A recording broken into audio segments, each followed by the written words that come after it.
Hello बोगे friends, तो कैसे हैं आप लोग। मैं अभिषेक फिर से आपका स्वागत करता हूं हमारे चैनल फिक्शनल टेलीविजन में। और जैसा कि मैंने अपने आखिरी वीडियो में कहा था कि मैं इस वीडियो में स्नोरलैक्स की पूरी कहानी एक्सप्लेन कर दूंगा, तो मैं आ चुका हूं अपना वादा पूरा करने। तो बिना किसी टाइम वेस्ट के चलिए शुरू करते हैं इस एपिसोड को। इस वीडियो के फर्स्ट पार्ट के एंड में हमने देखा था कि स्नोरलैक्स जीतता है रेगेसी सुमो कॉम्पिटिशन और उसको मिलता है साल भर का पोकेमॉन खाना, और हमारे हीरो ऐश को मिलता है किंग्स रॉक। इस मुकाबले के बाद ऐश प्रोफेसर ओक की लैब में स्नोरलैक्स को वापस भिजवा देता है और आगे चल के इसे किंग्स रॉक से मिस्टी का पॉलीवॉल पॉलीटियोड में इवॉल्व हो जाता है। और इसके बाद ऐश को स्नोरलैक्स की याद आती है जब वो जाता है dragon type gym leader clear के पास, क्योंकि इससे फाइट करने के लिए ऐश की खुद की जोटो की टीम काफी ज्यादा कमजोर थी। तो हमें याद है कि इसी एपिसोड में वापस हुई थी ऐश की चारिज़ार्ड की और उसने एक धमाकेदार जीत दिलाई थी dragon type gym leader clear पे। लेकिन उससे पहले क्या हुआ था हम जरा देखते हैं। ऐश इस्तेमाल करता है स्नोरलैक्स का क्लियर के किंगड्रा के ऊपर। शुरुआती मुकाबले में किंगड्रा के हल्के फुल्के हमलों से स्नोरलैक्स को कुछ भी नहीं होता, और इसके बाद आता है किंगड्रा की ओर से एक हाइड्रोपम्प, जिससे कि स्नोरलैक्स बच नहीं पाता और ये स्नोरलैक्स की काफी एचपी डिक्रीज कर देता है।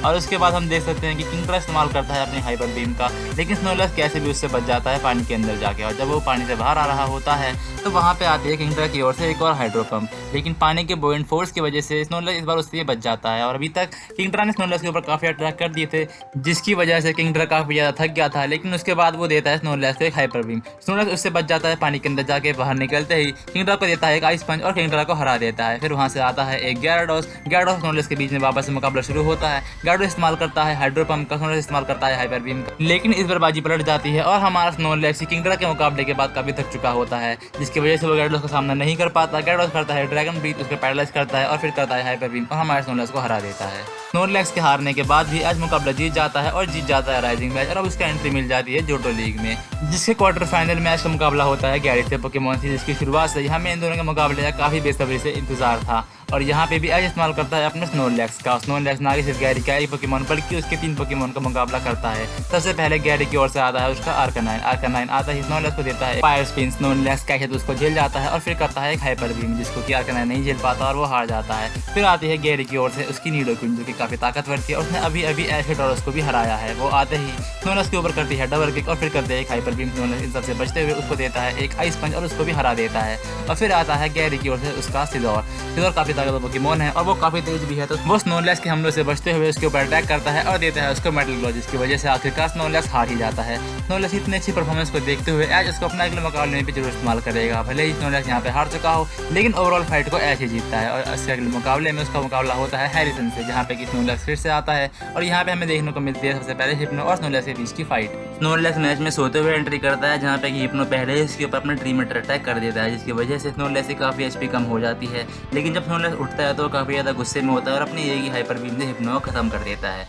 इसके बाद स्नोरलैक्स दोबारा आता है उसके स्टीलिक्स के अगेंस्ट, जहाँ पे कि स्टीलिक्स उसे अपने बाइट अटैक में जकड़ लेता है, लेकिन स्नोरलैक्स उससे निकलता है, उसको देता है एक आइस पंच और हाइपर बीम से उसे भी खत्म कर देता है। लेकिन यहाँ स्नोरलैक्स की जीत का सिलसिला तब खत्म हो जाता है जब सामने से आता है हैरिसन का हाउंडूम। वो स्नोरलैक्स के अटैक को उसके ऊपर से दोबारा से रिवर्स कर देता है, वो डबल पावर है जिसको कि स्नोरलैक्स नहीं झेल पाता और अपने काफी अच्छे परफॉर्मेंस और 2 पोकेमॉन को हराने के बाद वो हार जाता है। और ऐश तो ओवरऑल फाइट को भी नहीं जीत पाता, लेकिन उसके बावजूद हार नहीं मानता और अपनी नई जर्नी की शुरुआत करता है, जहाँ पे कि पिकाचू के अलावा वो अपने सभी पुराने पोकेमॉन्स को प्रोफेसर ओक के पास छोड़ देता है, जिसमें स्नोरलैक्स भी होता है। लेकिन स्नोरलैक्स की वजह से वहाँ पे पोकेमॉन फूड की शॉर्टेज हो जाती है, जिसका काउंटर करते हैं प्रोफेसर ओक एक नया पोकी ब्लॉक बना के, जिसे खाने पे पोकेमॉन को 660 पाउंड ऑफ फूड की एनर्जी मिलेगी। और यहाँ पे ऐश चाहता था कि वो अपने स्नोरलैक्स इस्तेमाल करे एक वाइल्ड स्नोरलैक्स के अगेंस्ट, लेकिन प्रोफेसर ओक उसे मना कर देते हैं, ये कह के कि स्नोरलैक्स ने अभी अभी अपना खाना खाया है। और फिर जब अपनी जर्नी के दौरान ऐश वापस पैलेट टाउन में आता है तो स्नोरलैक्स ऐश का स्वागत करता है और मिलता है मे के मटलैक्स से और सामना करता है टीम रॉकेट का। और इसके बाद ऐश इस्तेमाल करता है अपने स्नोरलैक्स का बैटल फ्रंटियर के अगेंस्ट,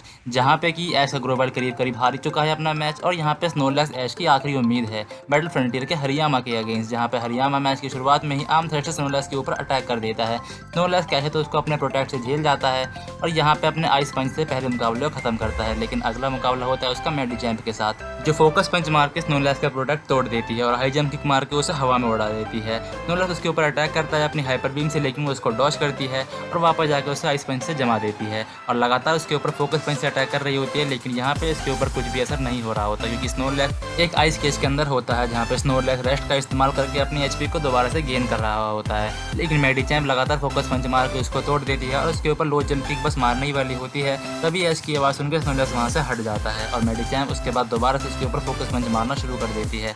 यहाँ पे अपनी रेस्ट से बचाई हुई एचपी से स्नोरलैक्स वापस ज़मीन की ओर हाइपर बीम का इस्तेमाल करता है और हवा में उड़ जाता है और यहाँ पे वो मेडिचैम्प के ऊपर ही एक बॉडी स्लैम दे देता है और जिसके बाद मेडिचैम्प हार जाती है और स्नोरलैक्स की हेल्प से ऐश ये मुकाबला जीत जाता है और उसे वापस प्रोफेसर ओक की लैब में भिजवा देता है। और इसके बाद हमें स्नोरलैक्स दिखाई पड़ता है हुइन लीग वाले एपिसोड में, जहाँ पे कि टीम रॉकेट ऐश का पोकेमॉन चोरी करने की कोशिश करती है, जिस चक्कर में स्नोरलैक्स की पोकेबॉल मिसप्लेस होकर वहाँ के किचन में पहुँच जाती है, जहाँ पे स्नोरलैक्स अपनी पोकेबॉल के बाहर निकलता है और किचन में पड़ा हुआ खाना खाना शुरू कर देता है, जिसकी वजह से वहाँ पे खड़े हुए शेफ उसके ऊपर काफ़ी नाराज होते हैं। जब वहाँ पे ऐश पहुँचता है तो वो स्नोरलैक्स के बर्ताव की वजह से उनसे माफ़ी मांगता है, स्नोरलैक्स को वापस उसके पोकेबॉल में रखता है और निकल पड़ता है अपने बागी के पोकेमॉन ढूंढने के लिए। जब वो बाहर आता है तो वो देखता है कि टीम रॉकेट की एक बड़ी सी मशीन है जिसके अंदर टीम रॉकेट है, वहाँ पे उसके खिलाफ वो स्नोरलैक्स इस्तेमाल करता है। यहाँ पे स्नोरलैक्स अपना खाना खाने के बाद सो रहा होता है, लेकिन सोते हुए वो टीम रॉकेट के ऊपर भारी पड़ता है। टीम रॉकेट को हराने और अपने पोकेमॉन वापस देने के बाद ऐश पहुंचता है लीग में अपना मुकाबला करने, जहाँ पे कि सामने वाला ट्रेनर इस्तेमाल करता है ग्रम्पिक का और यहाँ पे ऐश इस्तेमाल करता है अपने स्नोरलैक्स का। स्नोरलैक्स एक ही बॉडी स्लैम में ग्रम्पिक को हरा देता है और ये मुकाबला जीत जाता है और यही स्नोरलैक्स का आखिरी मुकाबला होता है। इसके बाद स्नोरलैक्स वापस चला जाता है प्रोफेसर ओक की लैब में और अलग अलग लीग्स के अलग अलग एपिसोड में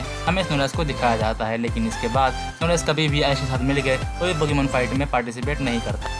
अपने अभी तक के सफर में स्नोरलैक्स ने करीब 22 पोकेमॉन से फाइट लड़ी है, लेकिन उनमें से वो सिर्फ 3 पोकेमॉन से ही हारा है और वो 3 पोकेमॉन भी ऐसे वैसे पोकेमॉन नहीं थे, वो तीनों थे जिनमें ड्रैक्लियर का गैराडोस, गैरी का सिज़ोर और हैरिसन का हाउंडूम। ये तीनों ही काफ़ी ज़्यादा पावरफुल पोकेमॉन है और इनके ट्रेनर्स भी काफ़ी ज़्यादा पावरफुल है, लेकिन इसके बावजूद इनमें से कोई भी ऐसा नहीं जिसने अपने एक पोकेमॉन स्नोरलैक्स को हरा दिया और इनमें से करीब हर किसी को 2 से 3 पोकेमॉन लगे स्नोरलैक्स को हराने के लिए।